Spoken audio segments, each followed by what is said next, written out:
राधे राधे। राधे राधे महाराज जी।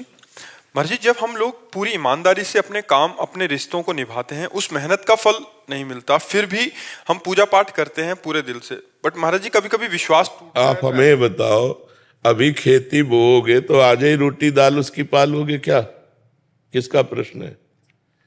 अभी खेती बोओगे, गेहूं बोओगे तो आज ही रोटी बना लोगे क्या उसकी? कितनी पूजा पाठ करते हो, कितना जप करते हो, कितना ध्यान करते हो, लेकिन पीछे जन्मों के जो किए हुए पाप कर्म है, उनका जो बनकर प्रारब्ध है, उसको कौन भोगेगा? पीछे की फसल अभी खाओ और अभी की फसल आगे मिलेगी। संत महात्माओं की तुलना में तुम कितना भजन करते हो? तुम्हारे पास तो और भी कर्तव्य कर्म है, और भी व्यवहार है। हमारे पास तो एक ही कर्तव्य कर्म है, केवल भजन। तो हमें भोगना पड़ रहा है, तो तुम्हें भोगना नहीं पड़ेगा। अगरबत्ती धूप बत्ती लगाती हो, इससे तुम्हें भगवान में अश्रद्धा हो जाती है, तो भगवान को नौकर समझा है क्या?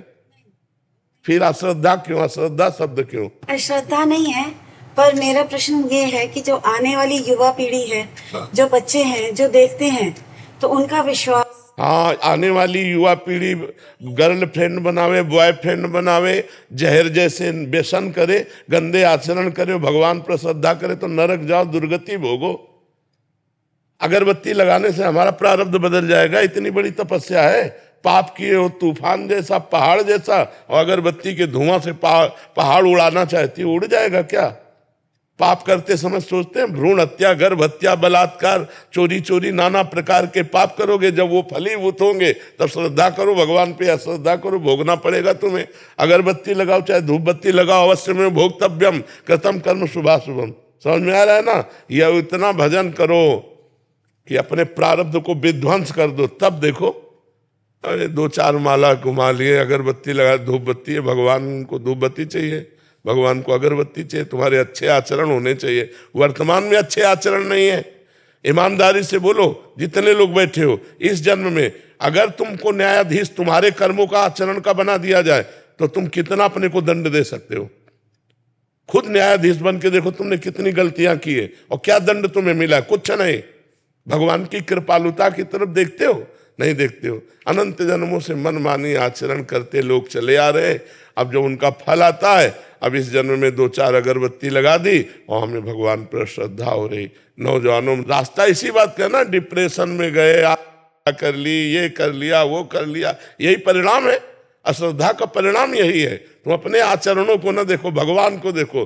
तुम चाहो कि हमें खूब पाप कर्म करें और इसके बाद जो है हमें भगवान आकर गले लगा लें, ऐसा होगा क्या? महाराज जी, ये प्रश्न इन्हीं का नहीं है। ये क्या आजकल क्या हो गया महाराज जी, अनुष्ठान नाम जप और कोई भी साधना नहीं है, बट जैसे मंदिर गए, मेरा पास हो जाओ हे प्रभु, हम पास हो जाऊं, पास नहीं हुए तो भगवान ने पास नहीं किया। पढ़ाई मत करो भगवान पास कर दे। मैंने मांगा कि मेरा बच्चा ठीक हो जाए, ठीक नहीं हुआ तो अश्रद्धा हो गई भगवान से। क्या फर्क पड़ता है? आकाश के ऊपर थूको, कोई फर्क पड़ता है क्या?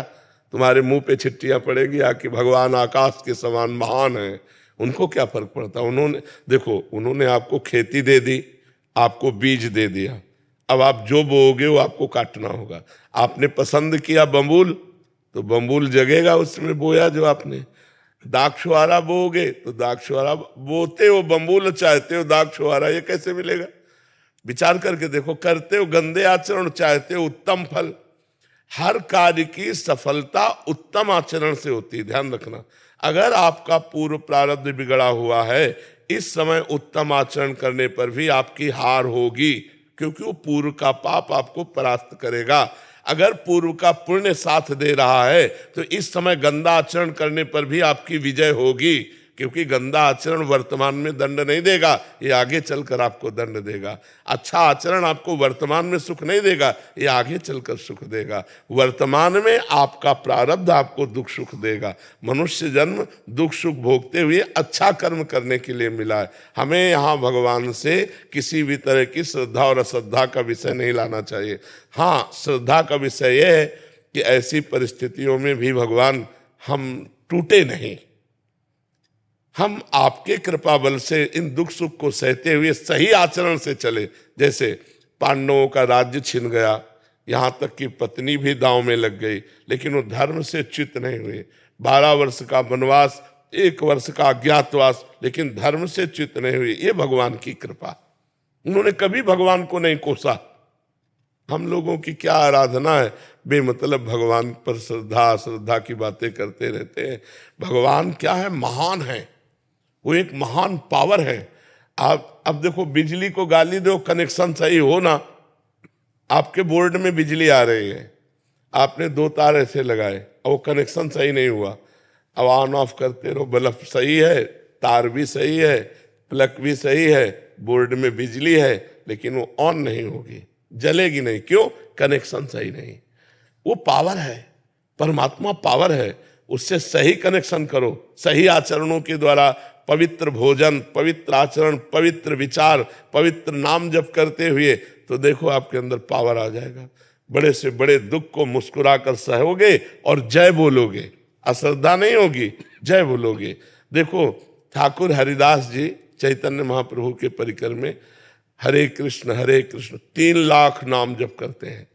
यवन बादशाह को काजियों ने भर दिया तो उनको बंदी बना लिया गया और कहा गया कि आप यवन कुल में जन्मे हो, तो उनको सजा दी गई 22 बाजारों में कोड़े मार मार करके उनको मृत्यु दंड। कोड़ा जब लगता तो कहते हरि बोल, जय हो प्रभु आपकी। यह भक्ति, यह भक्ति। हरे कृष्ण बोल रहे हैं, भगवान का नाम जब, ये कोई अपराध है? और दंड उसका क्या है? 22 बाजारों में मार कोड़े मृत्यु दंड। लेकिन हरि बोल, जब जल्लाद कहते हरि बोल कहता है तो मुस्कुरा देते, तूने भी हरि बोल कहा ना, तेरा भी कल्याण हो जाएगा। जो वास्तविक भगवान के पावर से जुड़ गए हैं, देखो देखो ये है पावर। प्रहलाद जी को आग में रखा जा रहा है, जय श्री हरि। यहाँ हमारी क्या है, हमारी छोटी सी बात नहीं बनी, हमारे कर्म के अनुसार तो हम भगवान पर श्रद्धा कर ले। ये नौजवानों की आज जो बुद्धि बिगड़ रही ना, ये अश्रद्धा के कारण ही तो बिगड़ रही। अगर वो श्रद्धा करके माता पिता के चरण छूते, श्रद्धा करके अध्यात्म को स्वीकार करते, तो ना तो व्यभिचार में जाते, ना व्यसन में जाते, अपनी पढ़ाई को पढ़ते, अपने कर्तव्य को पूरा करते, अच्छे नंबर लाते। भाई अपने चैप्टर में बुद्धि तभी लगेगी जब हमारी बुद्धि शुद्ध होगी, एकाग्र होगी। अब व्यभिचारी की बुद्धि शुद्ध होगी क्या? अपवित्र बुद्धि। व्यभिचारी की बुद्धि एकाग्र होगी क्या? नहीं, चंचल बुद्धि। व्यभिचारी की बुद्धि व्यसन रहित होगी क्या? नहीं, नशेबाज। तो नशेबाज, व्यभिचारी और चंचल बुद्धि वाला किसी भी चैप्टर को कंठस्थ नहीं कर सकता, किसी भी विषय में सफल नहीं हो सकता। ये लोग कैसी बातें करते हैं, भगवान पर श्रद्धा नहीं, ऐसे नहीं चला जाता। ब्रह्मचर्य से रहो, पवित्र आचरण करो, पवित्र भोजन करो, एकाग्रता पूर्वक पढ़ाई पढ़ो, हर विषय में पास हो जाओगे, हर विषय में पास हो जाओगे। तुम्हारे ग्रंथ तो इतने इतने, हमारे ग्रंथ तो इतने मोटे मोटे हैं, और सूक्ष्म विषय है, तुम्हारा तो स्थूल विषय है। यही राष्ट्र का विषय होगा, विश्व का विषय होगा, हमारा विश्वात्मा का विषय है, विश्व से अलग विषय है। ये विश्व में जो दिखाई दे रहा उससे अलग विषय है, हमारा सूक्ष्म विषय है, उसको पढ़ना है। अब ब्रह्मचर्य नहीं रहोगे तो बुद्धि शुद्ध नहीं रहेगी, आहार गलत करोगे बुद्धि से। अब आजकल के नए नए बच्चे वो क्या कहते हैं, वो जो सेमई जैसा होता है, हाँ लूडन, ये हार रह गए हैं, नहीं रह गए। 1 किलो मठा और 4 रोटी और उसमें हरी धनिया का नमक मिला खाओ, दंड बैठक मारे तो समझ में आवे नहीं।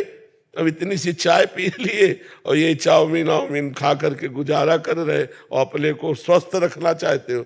अरे नहीं, 100-200 ग्राम घी जाए, पचे शरीर में, 1-2 लीटर शुद्ध दूध जाए, दंड बैठक मारो, 2-4 किलोमीटर दौड़ो, पवित्र आचरण करो। अभी देखो नौजवानों की बुद्धि तेज सब बढ़ जाए। अब इधर उधर का गंदा भोजन पाओगे, दूसरे का मांस खाने से चर्बी बढ़ सकती है, आत्मबल नहीं। पवित्र आहार करोगे तो माना तुम्हारी चर्बी नहीं रहेगी, लेकिन आत्मबल बढ़ेगा, तुम्हारी बुद्धि बढ़ेगी, तुम प्रखर बुद्धिमान होगे। इसलिए दोष भगवान को न दो, अपने को सुधारना है, उनसे कृपा मनाओ कि हमारी बुद्धि शुद्ध हो जाए और आप में कभी अश्रद्धा न हो। कितने करुणा में भगवान है, क्या बिगाड़ा है आपको? आप विचार करके देखो, आपका शरीर भगवान ने आपको दिया, बुद्धि भगवान ने दी, सब कुछ भगवान ने दिया, आपसे लिया क्या? फिर अश्रद्धा किस बात की? तुम्हारी क्या है? एक रोम भी तो तुमने नहीं बनाया, मेरे भगवान ने बनाकर तुमको इतना सुंदर शरीर दिया, फिर तुम भगवान से अश्रद्धा क्यों कर रहे हो? भगवान ने तुम्हें पृथ्वी दी, वायु दिया, अग्नि दिया, तेज दिया, सब कुछ दिया है, क्या भगवान की अश्रद्धा करने का विषय बनता है? आप अपने आचरण शुद्ध ना करो, सब कुछ भगवान का दिया आपके पास है। भगवान ने कभी कहा कि ये मेरा है? अब आप 100 रुपया भगवान को दोगे तो 1000 जगह कहोगे कि बिहारी जी में जाकर मैं चढ़ाया था और बिहारी जी ने हमारी बात नहीं सुनी। तुम सुनते हो भगवान की बात, सब कुछ दिया है भगवान ने। गीता जी में भगवान कहते, भागवत जी में कहते, तुम एक भगवान की बात न मानो तो तुम्हारी भगवान कैसे बात मान लेंगे? अभी भगवान की बात मानो, तुम्हारी बात भगवान मान लेंगे। बड़े बुरे से बुरे कर्म का भी तुम्हें दंड नहीं मिलेगा। अहम त्वं सर्व पापेभ्यो मोक्षयिष्यामि मा शुचा। तो बहुत समझना पड़ेगा, अध्यात्म को समझना पड़ेगा। जैसा बोओगे वैसा काटना पड़ेगा। ऐसे ऐसे लोगों से पाप बन रहे जिसे समझते नहीं पाप है। पहले किया व्यभिचार और जब गर्भ रह गया तो बच्चे को झाड़ियों में फेंक दिया, कूड़ी दाने में फेंक दिया। कितनी बच्चे बच्चियां ऐसे मिलते हैं जो कूड़े दानों में मिल रहे। तो मान लो जैसे गृहस्थी में भी है तो भ्रूण हत्या, गर्भपात, ये सब कितने भयानक भयानक पाप है। कोई बिरला ऐसी होगी, खुली बात कह रहा हूं, कोई बिरला ऐसी मां बहन होगी जो गर्भपात न कराए। अब फिर उसका दंड, गर्भस्थ शिशु की हत्या बहुत बड़ा पाप है। इसको कौन मान रहा है? गृहस्थ कौन मान रहा है? तो फिर दंड जब मिलेगा तब। अब बोले भगवान पे अश्रद्धा होगी तो करो अश्रद्धा, उनको क्या फर्क पड़ता है? अवश्य में भोक्तव्यम कृतम कर्म शुभाशुभम। नहीं, बचपन से लेकर के अभी तक बताओ, धर्म विरुद्ध आचरण किए कि नहीं किए? गर्भ हत्या की कि नहीं की? चाहे पुरुष हो चाहे स्त्री, धर्म विरुद्ध आचरण सब करते हैं, तो उनका फल नहीं भोगना पड़ेगा? बाद में कहो कि हम मंदिर में जाके कहते हैं कि भगवान मेरी बात सुन लो। कैसे सुन लेंगे? तुमने भगवान की बात सुनी? भगवान जब कह रहे हैं कि 25 वर्ष तक ब्रह्मचर्य रहो, फिर जब ब्याह हो जाए, पाणी ग्रहण हो जाए जय वर्ष में, तो गृहस्थी धर्म में फिर अपने ब्रह्मचर्य को तोड़ो। कौन रह रहा है? सबसे पहला आश्रम सबका है ब्रह्मचर्य, फिर गृहस्थ, फिर वानप्रस्थ, फिर सन्यास। कोई चल रहा है? अभी उठ के खड़े होना नहीं आता, बॉयफ्रेंड हो गए। हाँ, उठ के खड़े होना नहीं आता, बॉयफ्रेंड हो गए, गर्लफ्रेंड हो गए। अब ये बच्चे बर्बाद हो जाएंगे कि नहीं हो जाएंगे? जिनका उद्देश्य ही अभी पक्का नहीं बन पाया, पढ़ाई लिखाई में जहां माइंड लगना चाहिए वहां गंदी बातों में माइंड लग गया। अब कैसे? अब इसके बाद कहो हे भगवान, हे दुर्गा देवी, हे भैरव बाबा। तो फिर अब इसमें कोई सुनने वाला नहीं। तुमने सुना नहीं तो फिर वो तुम्हारी नहीं सुनेंगे। 1 किलो लड्डू भी चढ़ाएंगे, वो भी गए। तो अनंत ब्रह्मांडों को भगवान भोजन दे रहे, पशु पक्षी सबको भगवान दे रहे। यार तुम उनको 1-2 किलो लड्डू से फुसलाना चाहते? महाराज जी ऐसे ही हो गया है आज। देखो, एक चुल्लू पानी में वो फुसल जाने वाले हैं, एक तुलसी दल में फुसल जाने वाले हैं, पर ईमानदार के हाथ से। बेईमान के हाथ से करोड़ों का भोग लगा गया। दुर्योधन ने महल में करोड़ों की भोग की व्यवस्था अरबों की थी, भगवान देखा भी नहीं। और विदुरानी के हाथ के केले के छिलके पाए जाके तुरंत, घंटा 2 घंटा नहीं, वहां से हटने के बाद सीधे विदुरानी के घर गए। दुर्योधन से कहा मुझे भूख नहीं है, और वहां जाके कहा भूख लगी लाओ। और वो ऐसी प्रेम में बावरी कि गूदा फेंक रही, छिलका दे रही, महाराज छिलका खा रहे। वाह वाह। देखो, ये अखिल कोटि ब्रह्मांडों का मालिक है, अरबों का भोग व्यवस्था किए दुर्योधन, भगवान ने देखा भी नहीं। और विदुरानी के हाथ के छिलके पा रहे हैं। कैसे? वो तो चुल्लू भर जल में रीझ जाने। पत्रम पुष्पम फलम तोयम ये में भक्ता प्रेक्षति। भगवान को यार वैभव चाहिए, सारा वैभव तो उन्हीं का है। सोने की खान, चांदी की खान, सब पृथ्वी में उन्हीं का है। उनको 100-200 ग्राम सोना या 100-200 ग्राम लड्डू पेड़ा इससे रिझाया जा सकता है क्या? वो हमारे पिता, हमारे स्वामी, हमारे मालिक है। उनको हम क्या रिझा सकते हैं? हम तो अधिकार पूर्वक कह सकते हैं कि आपको ये काम बनाना होगा। कब? जब हम उनकी आज्ञा पे चलेंगे। जैसे अपने आप पापा की 10 बात मानते हो तो एक बात तो मनवा ही सकते हो आप। पापा की एक को न मानो, 10 अपनी मनवाना चाहो तो थपड़िया हो जाओगे। नहीं तो भगवान की हम बात एक नहीं मान रहे, और भगवान से हम अपनी सब बात मनवाना चाहते हैं। यार इतने कमजोर भगवान नहीं है। फिर नहीं, फिर माया आपको पीट देगी।